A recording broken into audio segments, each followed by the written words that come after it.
Baik, Assalamualaikum warahmatullahi wabarakatuh.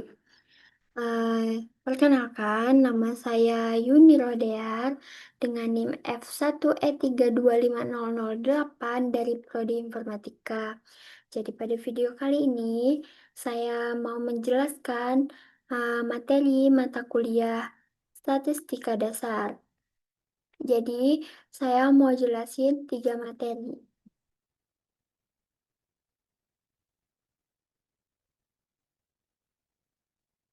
Oke, materinya adalah yang pertama materi ukuran pemusatan data, yang kedua materi ukuran penyebaran data, dan yang terakhir materi populasi dan sampel teknik sampling. Oke, yang pertama saya akan menjelaskan dulu materi ukuran pemusatan data. Baik, di materi ukuran pemusatan data, eh, sebelumnya kita harus tahu dulu apa itu ukuran pemusatan data. Jadi, yang seperti sudah saya tulis, ukuran pemusatan data itu adalah nilai tunggal yang mewakili keseluruhan data, menunjukkan kecenderungan pusat dari suatu kumpulan data, memudahkan interpretasi data yang jumlahnya besar. Jadi, gini. Ukuran pemusatan data itu nilai tunggal yang mewakili semua data kan. Jadi gini, kalau misalnya kita punya 100 100 nilai ujian, eh, kan daripada kita melihat satu persatu kan, lebih baik kita ambil angka yang mewakili. Jadi kita bisa ambil angka yang mewakili dari seluruh kumpulan data itu. Jadi, nilai ini tuh disebut dengan ukuran pemusatan. Yang tujuannya tuh untuk menyederhanakan. Kita menyederhanakan tanpa kita kehilangan fungsi atau makna dari yang utamanya tuh apa, seperti itu. Nah, di ukuran pemusatan data itu ada 3 jenis. Yang pertama adalah mean, rata-rata, median, dan modus. Ada 3 jenis. Jadi saya akan jelaskan satu persatu. Mulai dari mean dulu.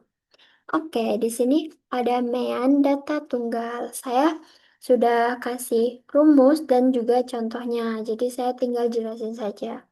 Oke, untuk data tunggal yang di sebelah kiri, saya ada data. Nilai datanya adalah 11, 13, 16, 19, 15, dan 10. Nah, seperti di rumusnya, itu adalah X1 tambah X2 tambah X3. Berarti nilainya kita tambah semua. Berarti 11 tambah 13, tambah 16 tambah 19 sampai ke tambah 10. Sorry. Dan nilai N-nya di sini aku tulis 6. Kenapa 6?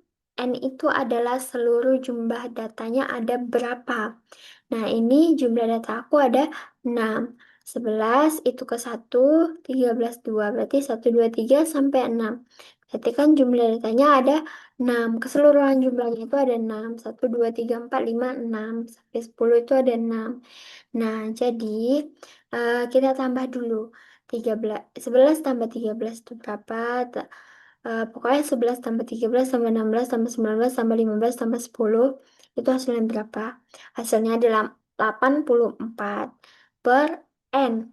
N-nya tadi 6, berarti 84 per 6 hasilnya adalah 14. Nah, itu untuk mean data tunggal. Bagaimana dengan mean data berfrekuensi tunggal? Ini berfrekuensi ya. Oke, kalau untuk yang berfrekuensi tunggal, sebelum kita aku jelasin, kita harus tahu dulu frekuensi itu apa.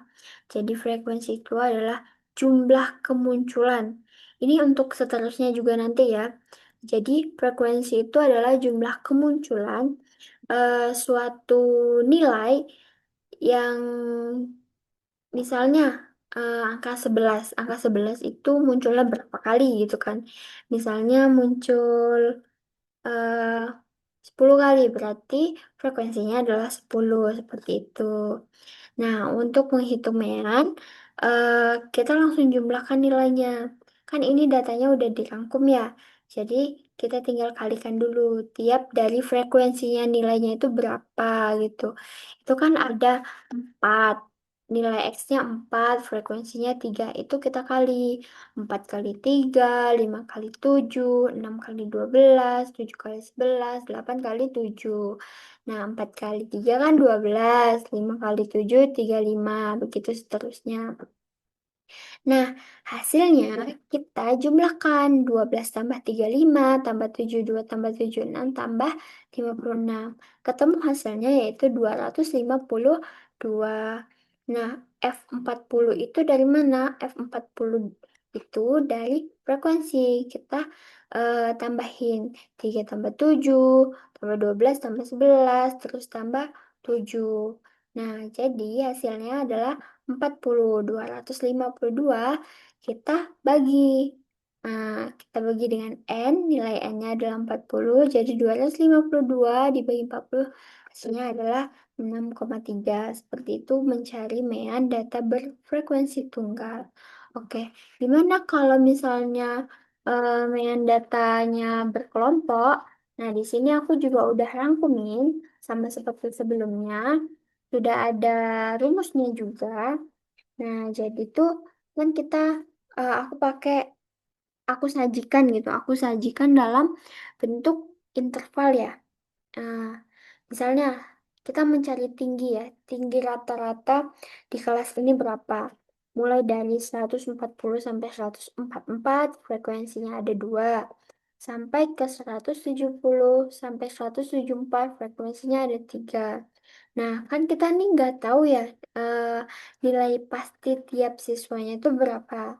Nah, jadi kita gunakan nilai tengahnya sebagai kalau bisa dibilang sebagai wakilnya gitu. Nah, sebagai wakil.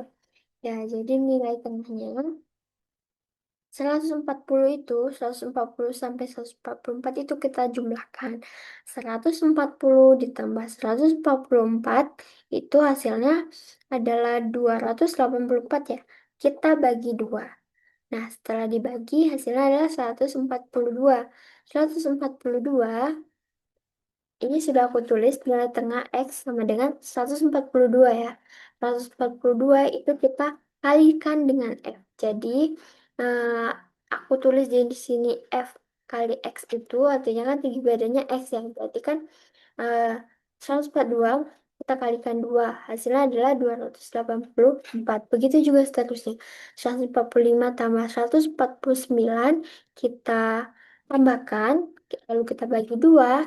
Lalu kita kalikan dengan frekuensinya berapa. Temulah jumlahnya. Nah, kalau sudah ketemu jumlahnya, kan ada 284, ada 588 sampai ke 516 itu kita jumlahkan semua. Nah, kita tambahkan hasilnya adalah 7.885.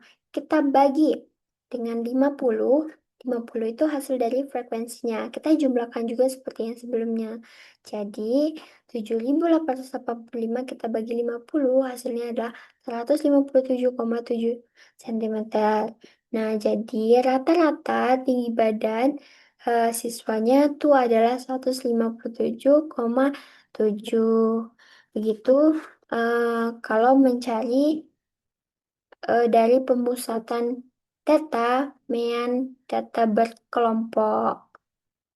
Oke, tadi kan sudah mean, kita bahas yang median, median data tunggal. Nah, untuk median data tunggal ini ada dua rumus, yaitu untuk banyak data yang ganjil dan genap. Nah, jadi untuk menghitungnya gini, ya kan aku udah ada nilainya ya, udah ada nilainya. Dari 7, 2, 5 sampai 4, 5 itu. Terus kita urutin dulu dari yang terkecil sampai ke yang terbesar. Lalu N, N sama dengan 15 itu kita hitung ada berapa banyak datanya. Di sini datanya adalah 15 kan.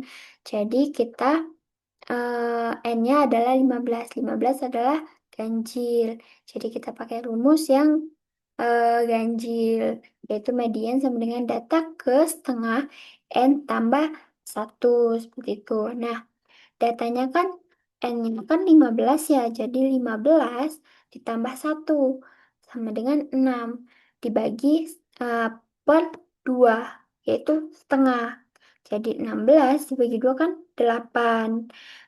Jadi data ke-8 kita hitung dari yang urutan tadi saat dari 2 3 4 4 5 5 6 6 7 7 sampai 9 itu. Nah, data yang ke-8 itu nilainya berapa? Kita hitung dari awal. Dari 2 itu adalah 1, 3 itu ada 2. Nah, sampai ke data ke-8. Jadi data ke-8-nya itu adalah 6. Begitu mencari median data tunggal. Bagaimana dengan data yang berkelompok yang di sebelah kanan? Seperti sama, kita sudah ada rumusnya juga untuk data berkelompok. Kita tinggal cari aja. Nah, di sini eh untuk F-nya ya, frekuensinya. N-nya adalah 48. Itu kita jumlahkan. Eh, nah, 48 itu kan setengahnya, setengah N-nya itu adalah 24. Jadi nilai setengahnya adalah 24. Nah, FK, FK itu artinya frekuensi sebelum. Frekuensi sebelum kelas mediannya.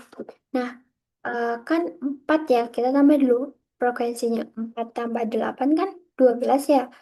Nah, 12 terus frekuensinya adalah 15. Seperti itu. Karena kan frekuensi sebelum kelas mediannya.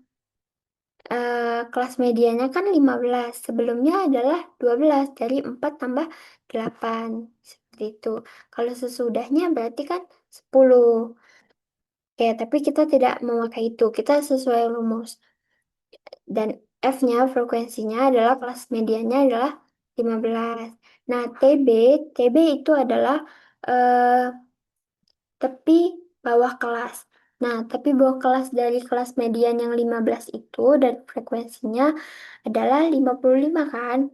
Nah, jadi 55-nya itu kita kurang dengan 0,5. Hasilnya adalah 54,5 dan panjang kelasnya itu adalah 5.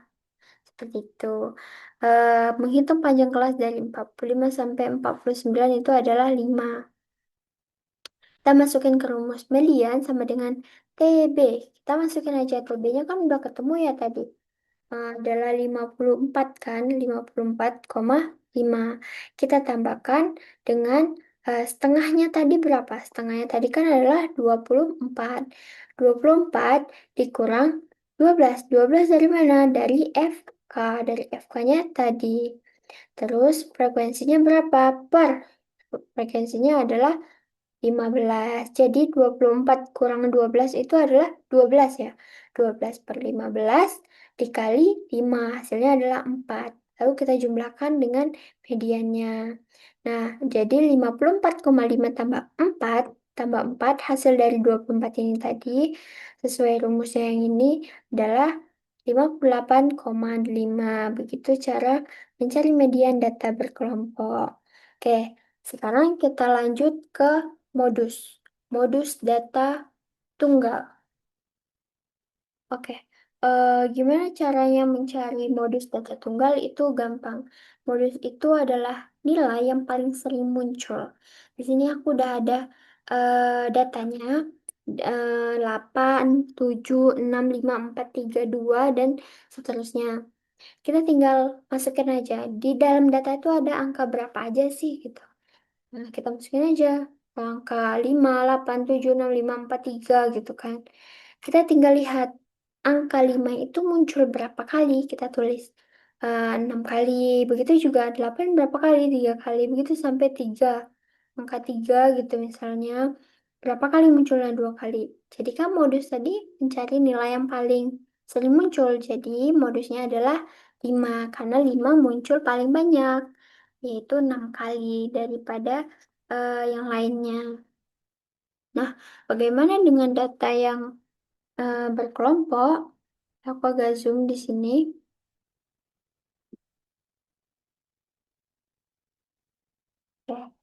Sebelumnya kita baca dulu ya. Untuk modusnya, modus, ini rumusnya akan kita pakai dengan TB tambah D1 kurang eh, D1 per D1 tambah D2 dikali P. Nah, MO itu modus, TB itu tepi bawah kelas modus, D1 itu selisih frekuensi kelas modus dengan kelas yang sebelumnya, seperti yang tadi aku udah bilang, sebelumnya.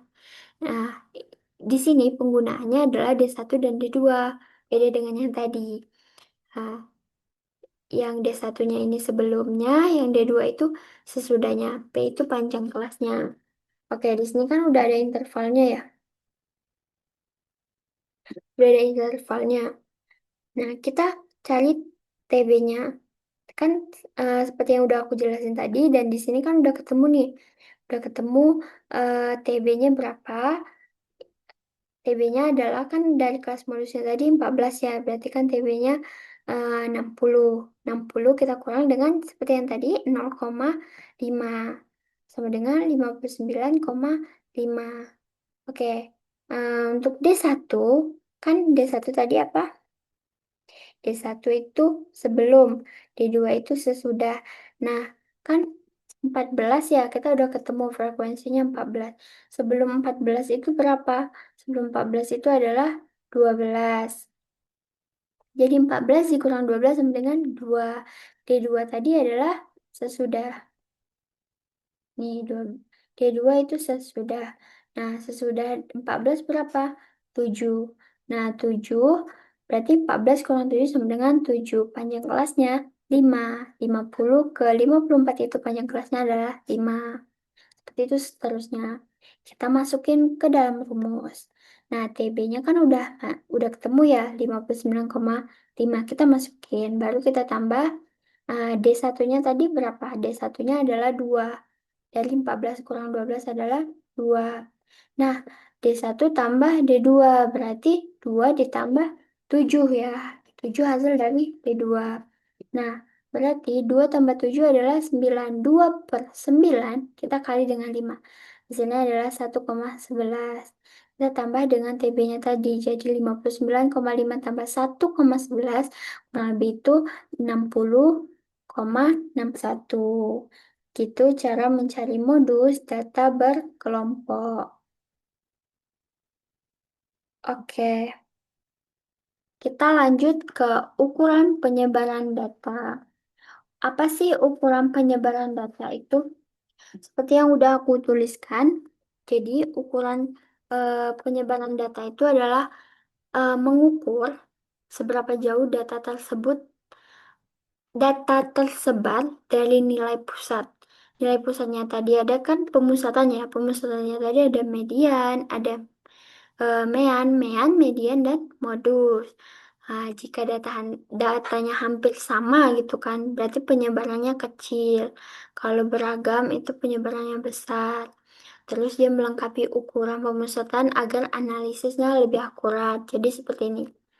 Eh, Misalnya, pokoknya ukuran penyebaran data itu adalah nilai statistik yang mengukur seberapa variasinya atau tersebarnya data dari nilai rata-ratanya. Nilai rata-rata kan nilai dari mean, median, dan modusnya. Misalnya nih, aku punya nilai 74, 75, 76. Nah, itu kan datanya rapat ya gitu. Nah, maksudnya datanya hampir sama, kecil ya. Berarti kan penyebarannya kecil gitu. Kalau misalnya aku ada nilai 40, 70, 95, nah, itu kan tidak tidak sama ya, maksudnya datanya menyebar, jadi penyebarannya besar.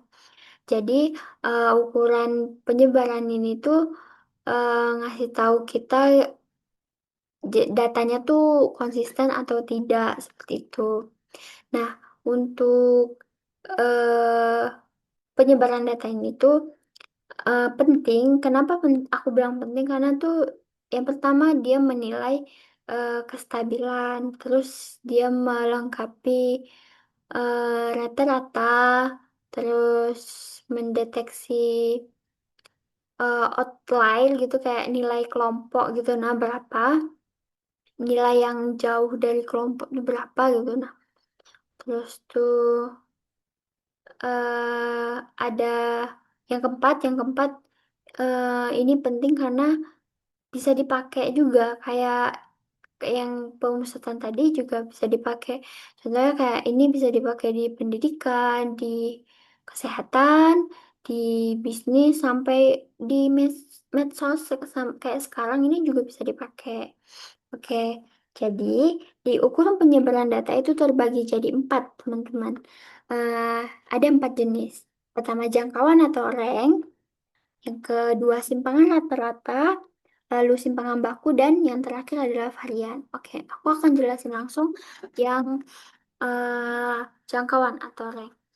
Eh, ini cukup mudah, teman-teman, karena rank itu adalah menghitung nilai maksimal dan nilai maksimumnya kita kurangin. Jadi maksimal itu data yang terbesar dan minimum itu data yang terkecilnya. Seperti contoh, aku sudah mempunyai nilai data yaitu 25, 24, 27, 28, 29, 26, 28, 30, 28, 24. Oke.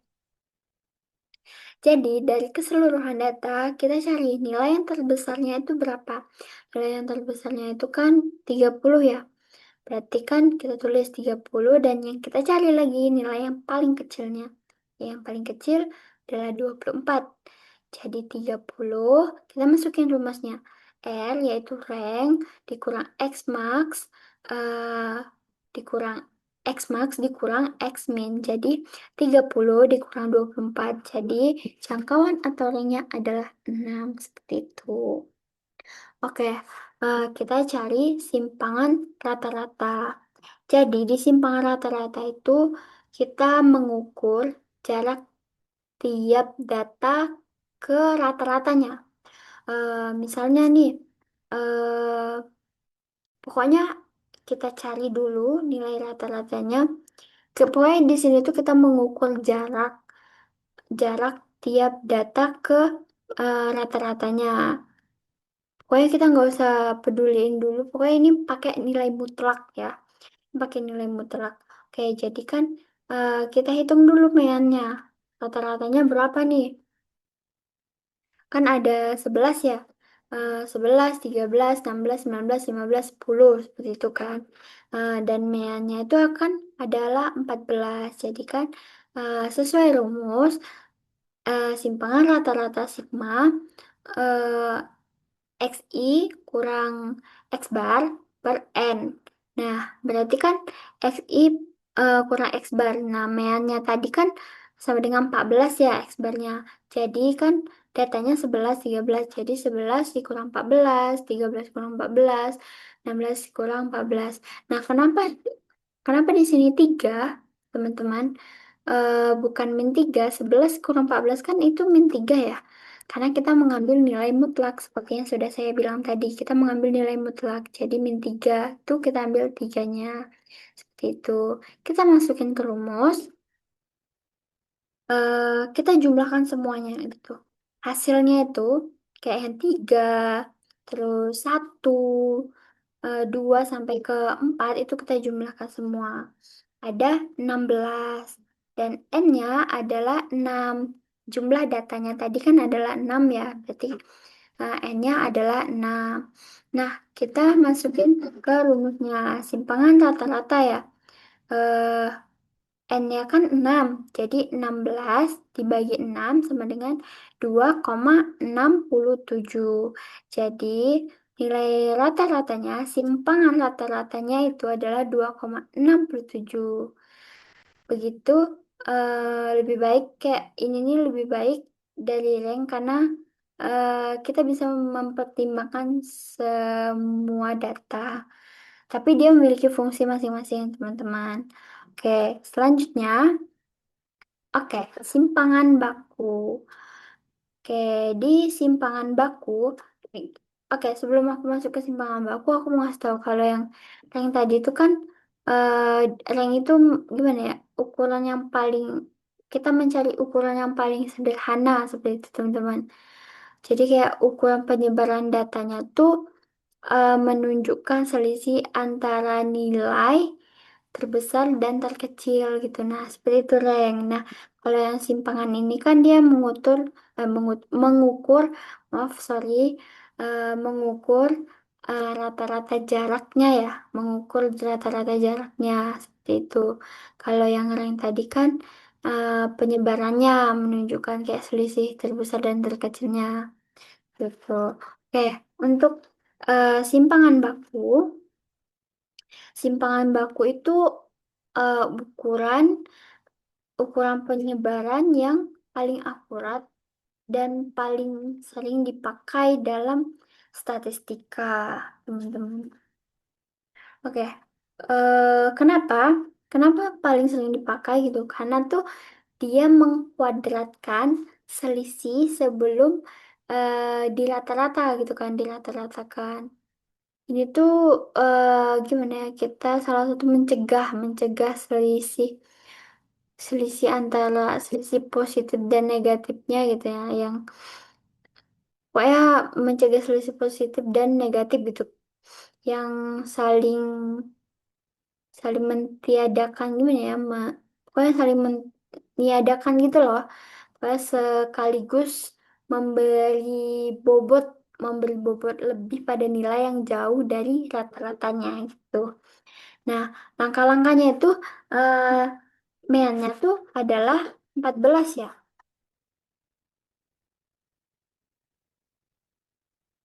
Oke. Aku kasih contoh yang tunggal ya. Oke. Aduh, sorry. Meannya tadi adalah 14 ya, teman-teman. Nah, 14 tadi itu sama seperti yang sebelumnya tadi kan. Meannya adalah 14 karena datanya juga sama ini. Baru kita hitung XI dan meannya tadi kita kuadrat. Seperti yang saya bilang tadi, ini kuadrat ya. Kita kuadrati untuk setiap data. Nah, untuk tadi kan 11 ya, 11 dikurang 4 ya. 11 dikurang 14 sama dengan min 3. Nah, min 3 kalau tadi kan kita ambil nilai mutlak, nah ini tidak. Kita kuadratin min 3, kita kuadratin ya teman-teman. Jadi min 9. Nah, hasilnya itu baru kita ambil juga. Kan harusnya min ya. Jadi kita ambil 9 seperti itu. Min 1 kuadrat hasilnya 1 seperti itu. Baru 2 eh, kuadrat hasilnya 4 seperti itu sampai selesai. Nah, setelah itu kita jumlahkan semuanya. 9 tambah 1 tambah 4 tambah 2 5 hasilnya adalah 56. Nah, N-nya jumlah datanya tadi adalah 6. Nah, ini kan kuadrat ya. Berarti kita kuadratin teman-teman. Jadi kan akar kuadratnya eh, 56. Kalau tadi dibagi, ini kita tambah. 56 tambah 6, kita kuadratin. Hasilnya adalah 9,33. 9,33 itu kita kuadrati, jadi hasilnya adalah 3,05. Seperti itu. Nah, ini untuk contoh dari simpangan baku eh, untuk data tinggi badan, ya, teman. Kalau yang tadi kan data tunggal dan ini data yang berkelompoknya. Sama seperti yang tadi juga. Ini udah aku tulis lengkap juga. Kita hitung dulu meannya berapa, eh, X barnya berapa. Ini udah ada 7.885. Kita bagi dengan jumlahnya tadi 50 jadi 157 seperti itu kan. Terus tuh kita hitung X XI kurang X bar kuadratnya untuk tiap kelasnya berapa gitu. Baru kita kalikan lagi. FI-nya berapa, terus tuh FI baru kita jumlahkan, kita bagi lagi gitu. Nah, oke, kita jumlahkan ya. Yang FI, XI, bar itu. Kan kita jumlahkan semua nih, udah aku tulis nih. 142 sampai 150. 7,7 itu kan hasil dari meannya tadi kan.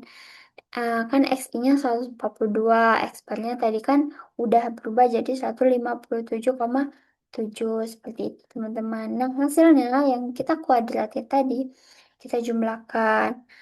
Makanya muncul angka yang banyak ini.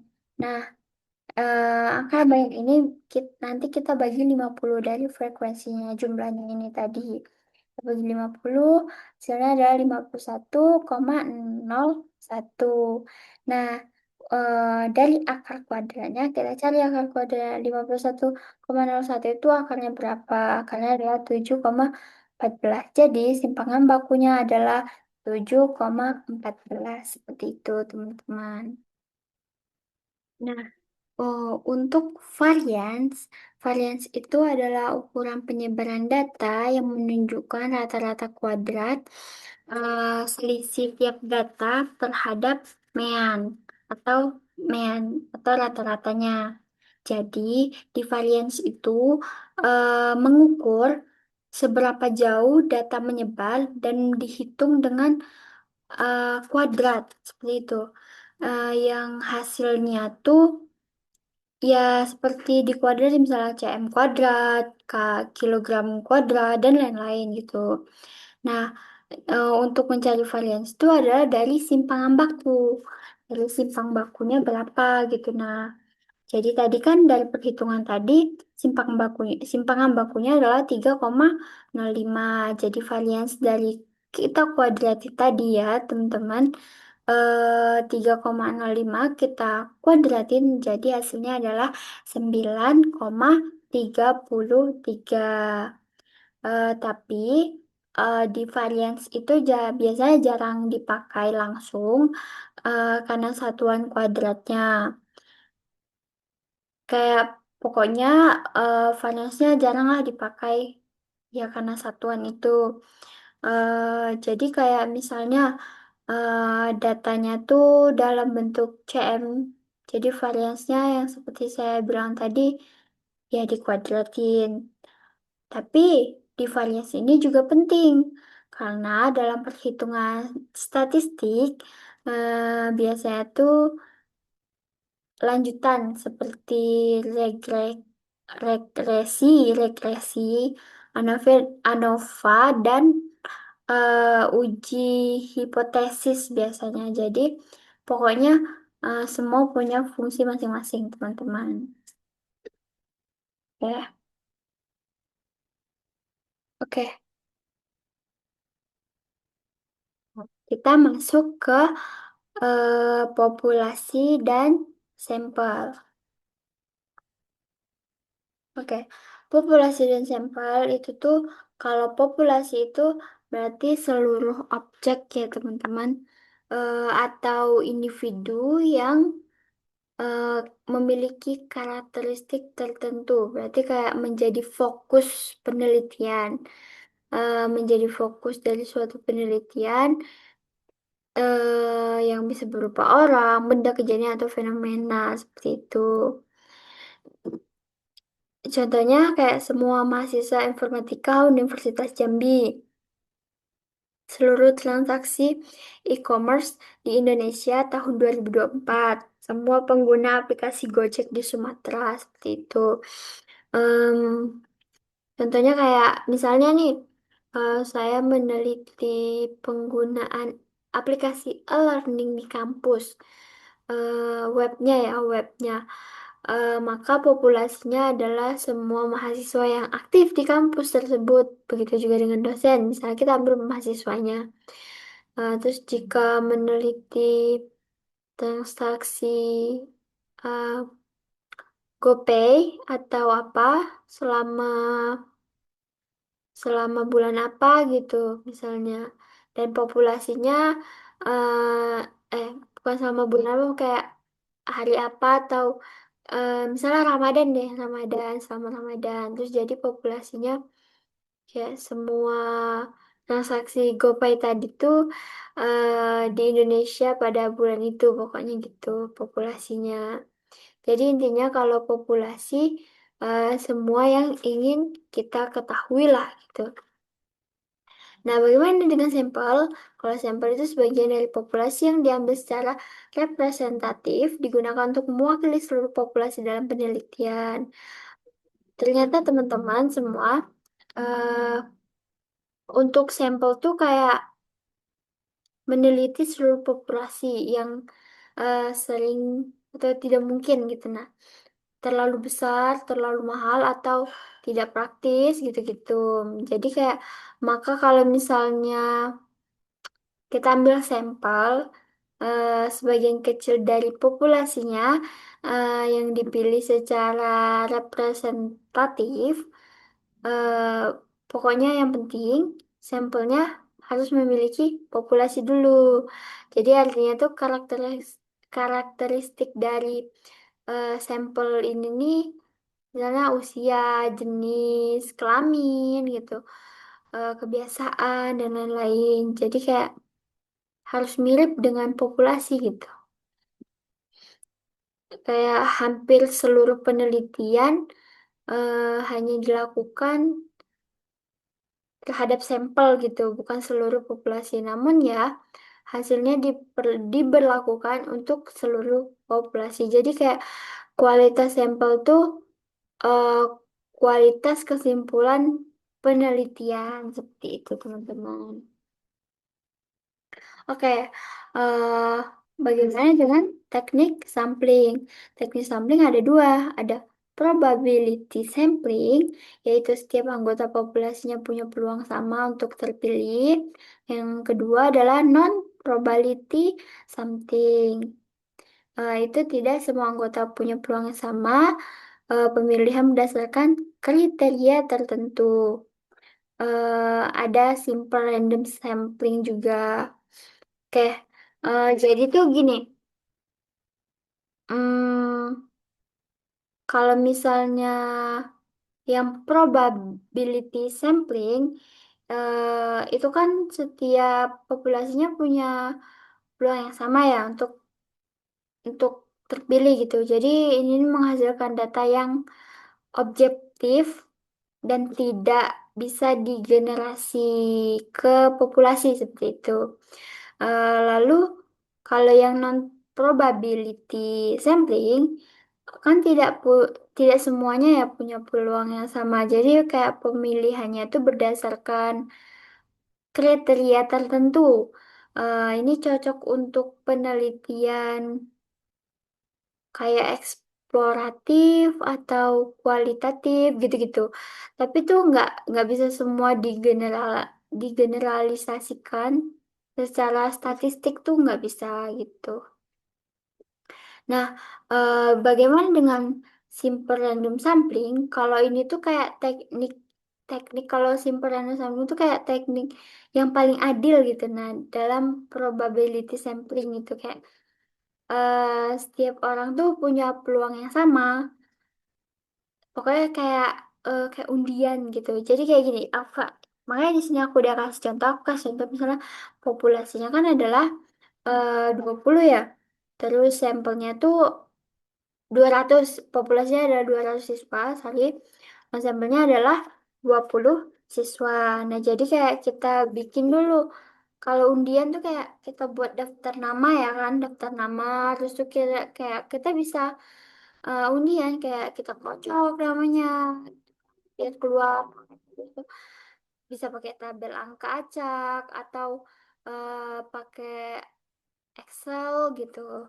Pokoknya eh, ambil sebanyak ambil sebanyak ukuran sampelnya gitu. Nah, misalnya seperti yang tadi kan, kita butuh sampelnya dari populasi 200 siswa, kita butuh sampelnya hanya 20 siswa seperti itu. eh ini adalah kelebihan dan kekurangannya juga seperti itu, teman-teman. Oke, lanjut. Jadi kalau untuk teknik sampling ada juga teknik sampling ada juga yang namanya stratified random sampling. Itu ada properti, ada juga disproporti. Jadi kalau yang properti tadi uh, itu sampelnya diambil dari sebuah sastra, misalnya uh, sesuai porsi ukurannya gitu. Kalau yang disproporsi kayak diambil tidak sesuai porsi proporsinya. Misalnya stratanya kecil, misalnya di bawah bobot lebih besar gitu. Jadi kayak kalau contoh stratanya, misalnya jurusan berdasarkan jurus atau jenis kelamin gitu kan. Eh, kita urutin aja gitu informatika, sistem informasi gitu-gitu. Kalau misalnya berdasarkan jenis kelamin, ya kayak berdasarkan jenis kelamin kita urutin gitu berdasarkan jenis kelaminnya, berdasarkan usia, terus tuh wilayahnya di mana seperti itu. Nah, kalau misalnya itu kayak populasinya gitu, misalnya di jurusan informatika tuh ada berapa gitu, misalnya populasinya ada 60%, di sistem informasi ada 40, jadi kayak sampelnya kita bikin 60 banding 40, seperti itu. Pokoknya eh, kayak kita ngambil sampel dulu lah gitu dari tiap stratanya, sesuai porsinya tuh berapa, seperti itu. Dan dari properti dan disproperti itu pokoknya ini memastikan semua kelompoknya terwakili gitu. Bahkan yang minoritas gitu. Oke, selanjutnya.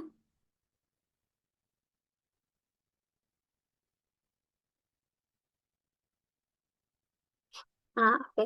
Selanjutnya ada cluster dan systematic sampling. Oke, kalau buat cluster ya, cluster sampling cocok untuk populasi yang tersebar secara geografis. Ya, seperti ya. Kalau cluster sampling, populasinya menjadi kelompok cluster. Beberapa cluster dipilih acak seperti itu. Semua anggotanya jadi sampel. Eh, Kayak contohnya ada pilih 3 kecamatan acak, baru kita survei semua warga yang di sana. Nah, kalau systematic sampling itu ambil sampel dengan interval tetap. Contohnya dari daftar ada 100 orang, seperti itu. Kita pilih setiap yang ke 10-nya ada berapa gitu. Mulai dari nomor acak. Sudah nomor 4, eh, baru 14 ke 24, seperti itu.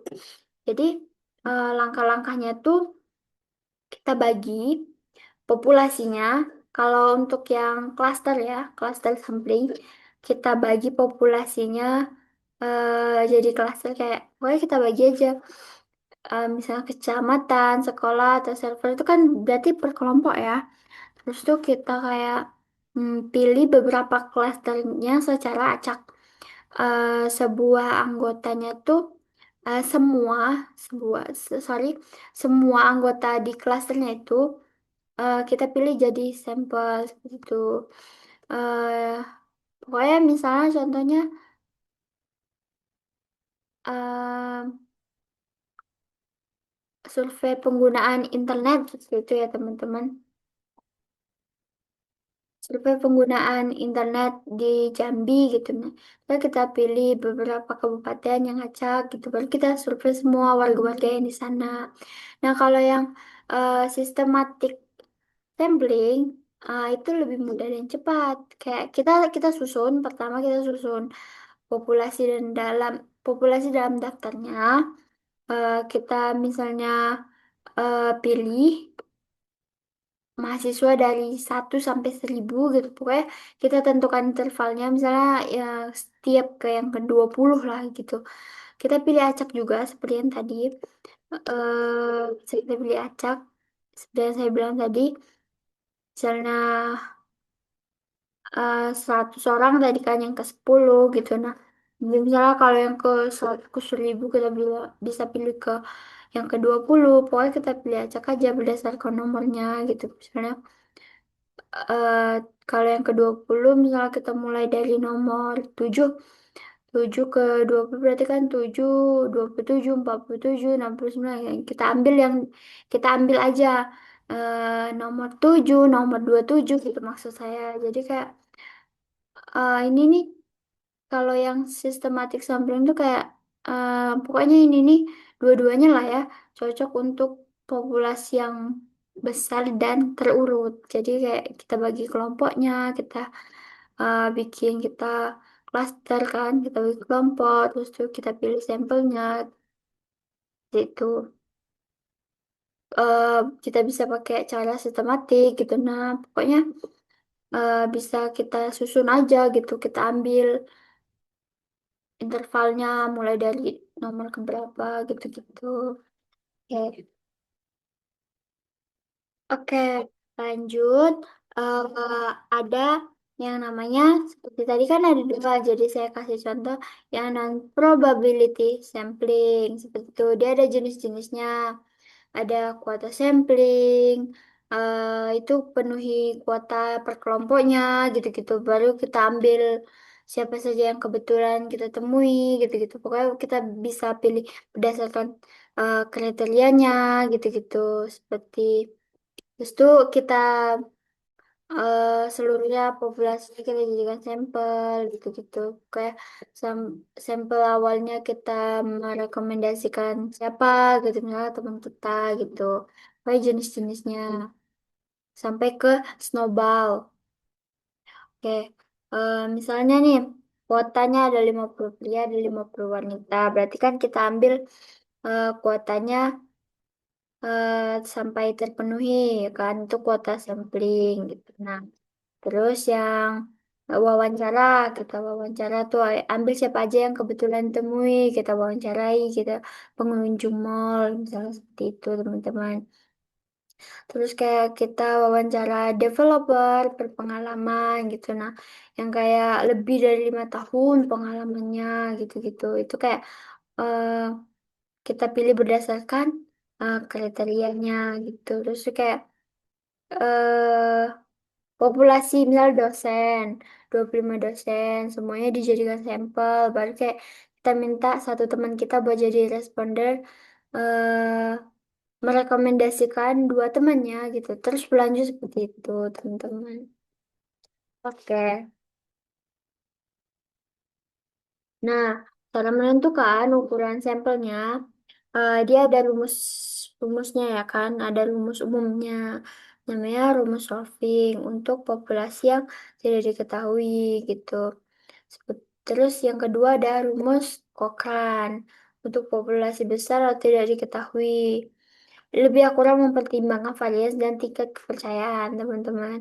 Ada Lemsov, ya, Isaac, Michael, dan itu tuh alternatif lain tergantung konteksnya seperti apa. Jadi gini, cara nentunya tuh eh, berapa banyak sampel yang kita butuhin. eh Kayak kita nggak asal ambil kayak kita butuhnya berapa gitu kan. Terus kita masukin ke rumus solvingnya, rumus solving umum. Itu kan ada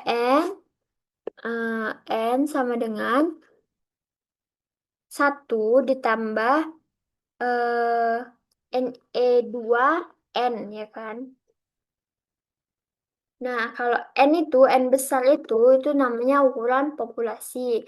Nah, E-nya itu namanya eh, marginnya ya guys. Margin, margin, margin of error, margin of errornya teman-teman. Biasanya tuh 0,05. Pokoknya artinya toleransi kesalahannya tuh 5% seperti itu. Jadi kayak misalnya nih saya punya populasi 1.000 mahasiswa. Baru E-nya tadi kan 0,05 ya. Jadi kayak kita masukin rumusnya tadi eh, N, N ya. Teman-teman, N-nya berapa? N-nya 1 tambah 1.000. Kamu kita tambah 1.000 dikali populasinya tadi berapa? Populasinya tadi kan 1.000. E-nya tuh kan jadi 0,05 ya. Jadi kayak populasi 1.000 kali 0,05 2 terus eh 1.000 populasinya, hasilnya berapa? Jadi kayak 1 tambah 2,51 nah 0,05 kali Dua. Jadi 2,51 ribu sebenarnya. Pokoknya dihitung aja. Satu tambah 2, berapa tadi tuh kita hitung hasilnya berapa seperti itu. Jadi kayak cukup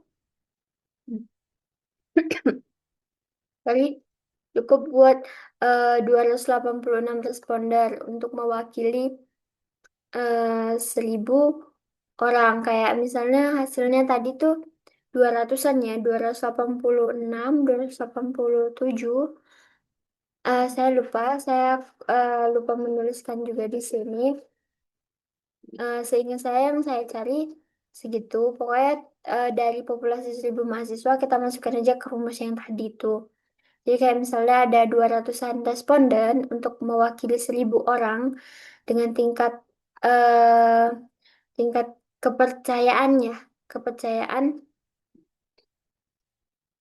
tingkat kepercayaan kita misalnya 90% lah gitu untuk pokoknya 95% ya teman-teman, 95% karena tadi kan E-nya ya, E itu kan 0,05 berarti kan 5% tadi saya bilang ya. Jadi untuk populasi yang besar atau tidak diketahui, kita bisa pakai rumus-rumus itu. Bisa kita pakai rumus kan gitu, yang lebih akurat biasanya. Karena kan kita mempertimbangkan varians dan tingkat kepercayaannya berapa persen seperti itu. Oke, jadi kesimpulannya teman-teman, jadi populasi dan sampel bukan sekedar langkah awal. Ini tuh kayak apa ya? Inti dari penelitian, jantung penelitian gitu. Jadi kalau misalnya sampelnya nggak rep- representatif gitu, jadi kayak kesimpulannya juga salah gitu. Terus jika misalnya teknik teknik samplingnya salah, datanya tidak valid seperti itu. Kayak ukuran ukuran sampelnya terlalu kecil misalnya. Jadi hasilnya tidak bisa dipercaya, tinggal kepercayaannya. Jadi kayak kita bisa pilih teknik yang sesuai dengan penelitian kita tuh apa, kayak kita tuh mau penelitian yang kayak mana, karakteristik populasinya, biayanya, waktu, jenis datanya, seperti itu. Kayak kita juga milih kan, data kan ada dua ya, ada kuantitatif dan kualitatif, seperti itu. Karena eh, ya kalau mau penelitiannya bagus, kayak kita harus milih dulu sampelnya gimana gitu. Jadi kayak kesimpulannya populasi itu seluruh target, sampel tuh wakilnya, wakil yang representatif gitu. Nah, jadi kayak pemilihan teknik sampingnya seperti yang saya sebutin tadi kan, sesuai tujuan penelitiannya, ketersediaan data, biaya dan waktu dari waktu dan biaya, terus karakteristik populasinya mau seperti apa, seperti itu teman-teman. Nah, terima kasih. Itu penjelasan 3 materi saya tentang ukuran pemusatan data, ukuran penyebaran data, dan eh, sampel, dan populasi dan sampel, teknik sampling. Seperti itu. Kurang lebihnya saya mohon maaf. Semoga penjelasan ini cukup jelas. Semoga penjelasan ini cukup jelas dan teman-teman bisa mengerti semuanya. Jadi saya akhiri. Wassalamualaikum warahmatullahi wabarakatuh.